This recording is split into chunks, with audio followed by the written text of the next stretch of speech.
নমস্কার বন্ধুরা, আজকে আবার একটা নতুন ব্লগ আপনাদের সামনে নিয়ে চলে এসেছি।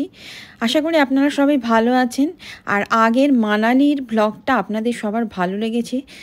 আর আজকে আমি মানালি থেকে সাংলা যাওয়ার দৃশ্য এবং সাংলায় গিয়ে ছিটকুল, ভারতের শেষ গ্রাম যেটা, সেই সমস্ত ভিডিওগুলো আপনাদের সঙ্গে শেয়ার করব। তো আমরা এখন মানালি থেকে বেরিয়ে পড়েছি আমাদের টেম্পো ট্রাভেলারে করে, আর আমরা যাচ্ছি এখন সাংলার উদ্দেশ্যে। মানালি থেকে সাংলার উদ্দেশ্যে যখন বেরিয়ে পড়েছি, তখন আস্তে আস্তে দৃশ্যটা খুবই সুন্দর হতে শুরু করেছে দুপাশে। মানে মানালি বা সিমলার একরকম দৃশ্য।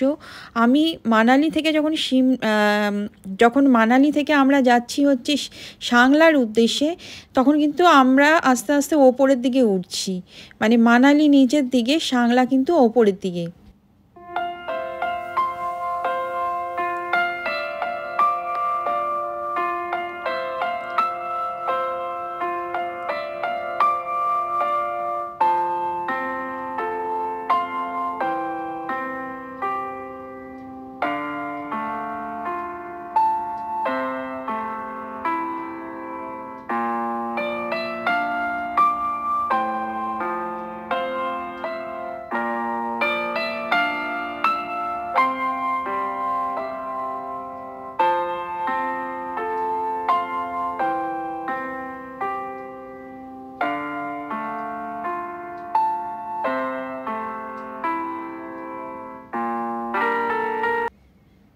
এইখানে আমাদের পাশে পাশে কিন্তু একটা নদী সমানে চলতে শুরু করেছে। যেমন আমরা যখন নর্থ বেঙ্গলে যাই, দার্জিলিং বা গ্যাংটকের দিকে যাই, তখন যখন আমরা তিস্তার পাশ ধরে তিস্তার পাশে যে রাস্তাটা ন্যাশনাল হাইওয়ে দিয়ে উঠি, ঠিক তেমনি এখানে একটা রিভার আমাদের সারাক্ষণই সঙ্গে থাকছে। আর এই রিভারটার নাম সতলুজ রিভার বা শতদ্রু নদী। মানে আমাদের বাঙালি ভাষায় শতদ্রু নদী, আর ওরা বলে সতলুজ রিভার।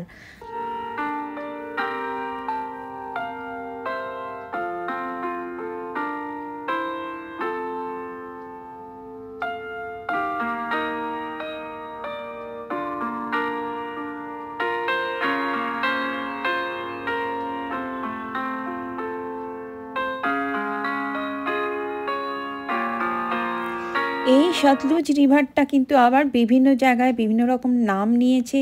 সতলুজ রিভারের আবার সঙ্গমস্থল রয়েছে চন্দ্র নদীর সঙ্গে। তো সেগুলো সবই আমি আস্তে আস্তে আপনাদের সঙ্গে শেয়ার করব।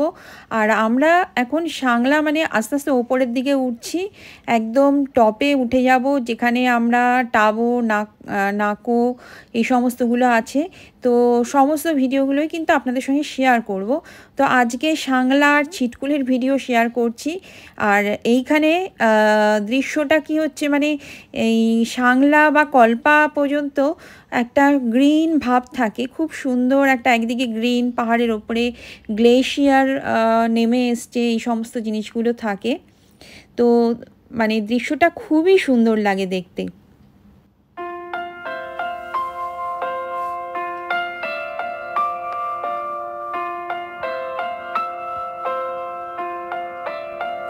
রাস্তায় দেখতে পেলাম এরকম ছোট ছোট গাধার মতো জিনিস, মনে হয় এগুলোকে খচ্চর বলে।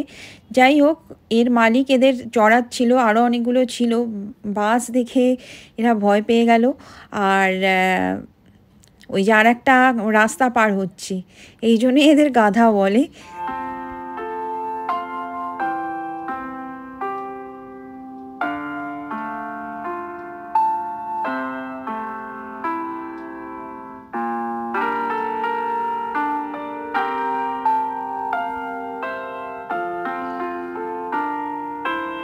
আপনারা দেখতেই পাচ্ছেন কি সুন্দর দৃশ্য, মানে ঝকঝকে রোদ।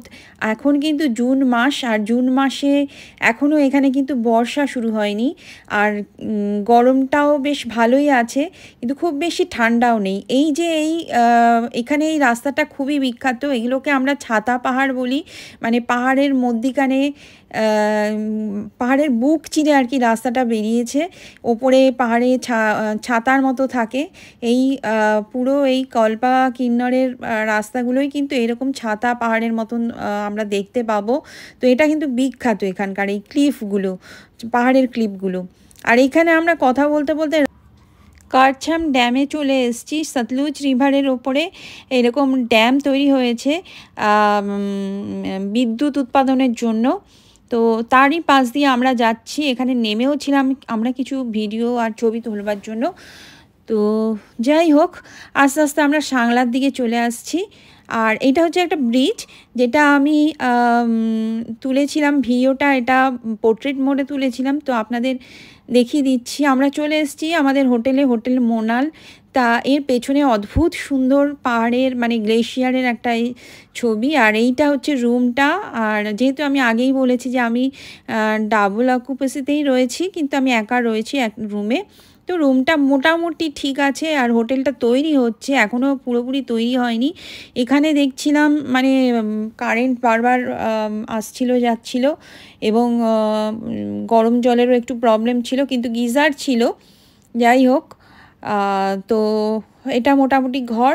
কিন্তু পাশ দিয়ে যে জানলা দুটো রয়েছে, জানলা দিয়ে কিন্তু দারুণ দৃশ্য দেখা যাচ্ছিল। এখন কিন্তু অলমোস্ট 7টা বাজে, এখনও দিনের আলো রয়েছে। পাহাড়িটা আমি দেখলাম যে সমস্ত জায়গায় 7টা, 7:30টার পরও দিনের আলো থাকছে, এবং যেটা আমাদের কলকাতায় বা ওয়েস্ট বেঙ্গলে 5:30, 6টার মধ্যে সন্ধে হয়ে যায়।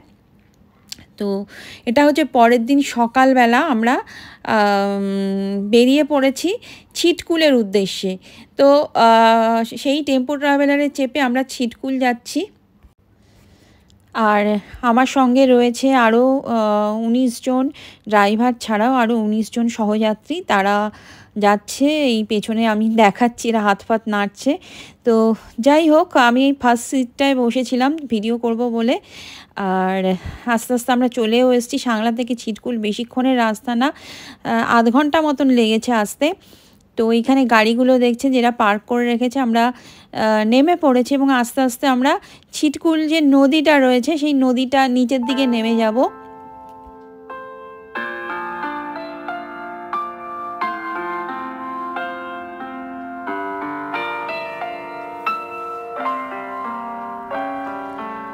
এখানে এই গ্রামটার নাম হচ্ছে ছিটকুল। আর এর মানে পাশেই হচ্ছে টিবেট বর্ডার। আর এইখানে যে নদীটা মানে সতলুজ নদীটা এখানে যে এসছে, এইখানে কিন্তু অন্য নাম হয়ে গেছে নদীটার। নদীটার কিন্তু নাম হয়ে গেছে বাসপা। তো বাসপা নদীর তীরে বসে আমরা অনেক ভিডিও ছবি তুললাম। আর এই পাশে পাশে দেখছেন তো অনেক গ্লেশিয়ার। বাসপা নদীর জলে কিন্তু ওই গ্লেশিয়ারের জলও এসে পড়ছে। আমি মানে পা ডুবিয়ে কিছু ছবি ভিডিও করেছিলাম, তাতে করে পা মনে হচ্ছিল আমার কেউ চাকু দিয়ে কেটে দিচ্ছে। এতটাই চিল্ড, এতটাই ঠান্ডা ছিল। কিন্তু প্রচণ্ড রোদ ছিল, সানি ওয়েদার ছিল। তা সত্ত্বেও কিন্তু, আর জুন মাস মানে এই সময় নদীর জল ওরকম ঠান্ডা, তাহলে বুঝুন যে শীতকালে এখানে জল তো থাকেই না, পুরো সমস্তটাই নদীটা বরফ হয়ে যায়।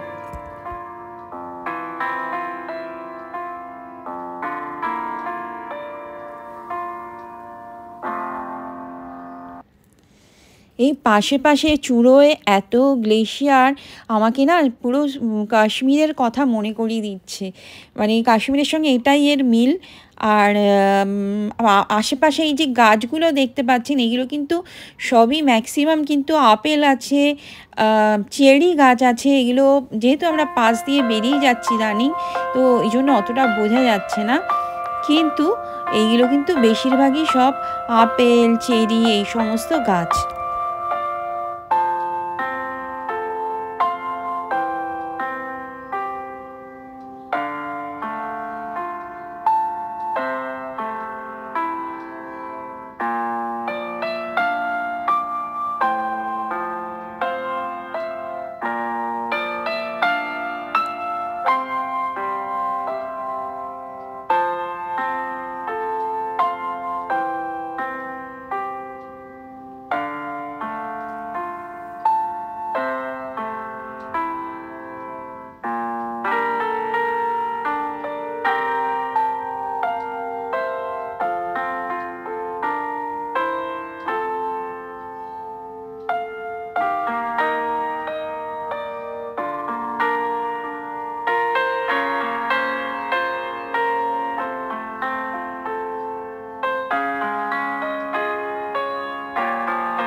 আমরা ছিটকুল গ্রামটা এসে পড়েছি। এবারে যেখানটায় আমাদের বাসটা পার্ক করেছিল, মানে যেখানে গাড়ি পার্কিং ছিল, সেখান থেকে অনেকটা নিচে নেমে আসতে হয় ওই যে বাঁশপাড় রিভারটা আছে সেই রিভারটার কাছে যাওয়ার জন্য। তো আমরা এখানটায় নেমে বাসের থেকে নেমে এই যে রিভারটা আছে, এইটা কিন্তু বাঁশপাড় রিভার, আমরা আস্তে আস্তে হেঁটে হেঁটে নামবো, একদম রিভারের কাছে চলে যাব।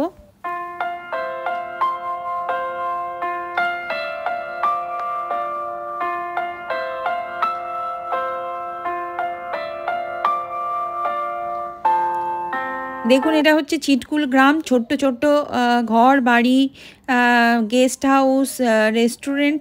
এই যে রাস্তাটা নেমে গেছে, এটা দিয়ে আমরা সোজা ওই সে ধারে ধারে সব দেখা যাচ্ছে লোক দাঁড়িয়ে আছে, ওই নদীর ধারটায় আমরা চলে যাব।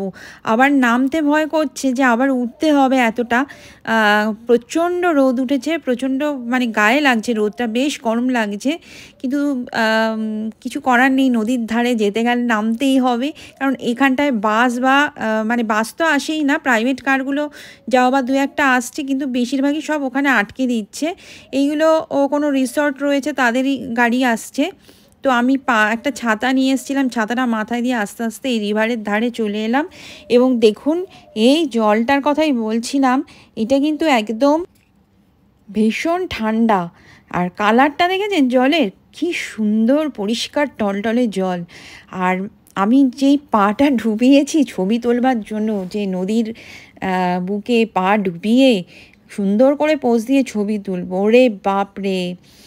আমাদের যে ট্যুর গাইড ছিল তাকে বললাম আপনি তাড়াতাড়ি তুলুন ছবি, কারণ আমার পা কেটে বাদ হয়ে যাবে মনে হচ্ছে, এত চিল্ড। মানে ওই যে দূরে দূরে গ্লেশিয়ারগুলো দেখছেন না, ওই গ্লেশিয়ারের জলই কিন্তু এখানে এসে মিশছে, তার দরুন এত ঠান্ডা।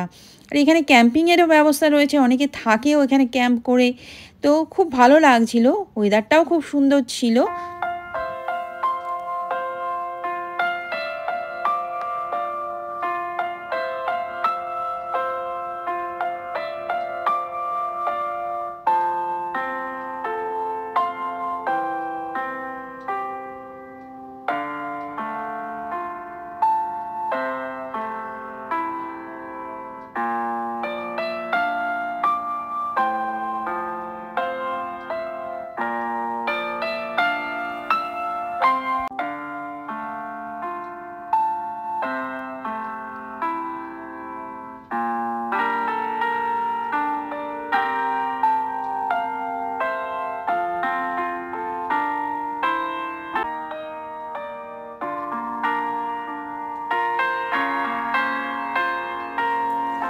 আমার কিন্তু খুব ভালো লেগেছে এই জায়গাটা, সাংলা ছিটকুল।